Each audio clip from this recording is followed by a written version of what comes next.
China warns this year's floods may be bigger.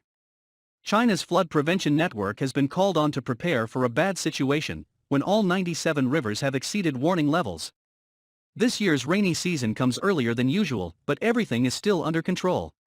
Because last year China received a record heavy rainfall, the probability this year will not be high. However, the extreme weather phenomenon, it is very unpredictable due to the impact of climate change and global warming, said Cheng Xiaotao, former director of the Institute of Flood Control and Disaster Mitigation at the Research Institute of Hydropower and Water Resources.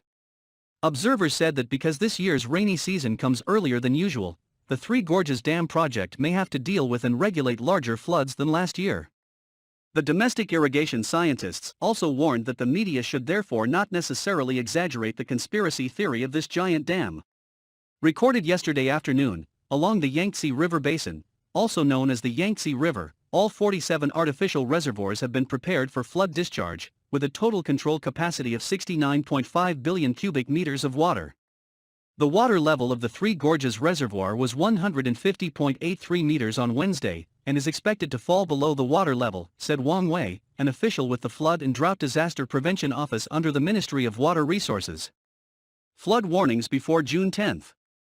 Meanwhile, the Yangtze River Water Resources Commission urges local governments to be on guard 24 hours a day and continuously update reports to deal with flood concerns. Severe flooding.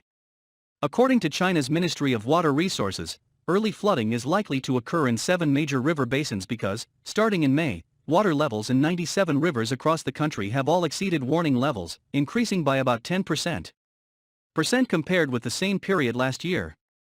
In particular, the amount of water on rivers in the southern region is at a record high. Sun Chuanpeng, director of the Hydrological Information and Forecasting Center, said that in the coming weeks, rainfall is expected to continue to increase. Poyang Lake, the largest freshwater lake in China's Jiangxi province, has been warned that it is likely to exceed the early warning level. Last summer, the reservoir suffered unprecedented floods when the water level broke a record of 22.52 meters in 1998. According to Mr. Cheng, the public should trust the flood control ability of the Three Gorges Dam and not need to worry about baseless theories as exaggerated by the Western press. Wang Hai, director of the Reservoir Management Department of the River Basin Management Center of the Three Gorges Group, said last year's flood was recorded once every 40 years.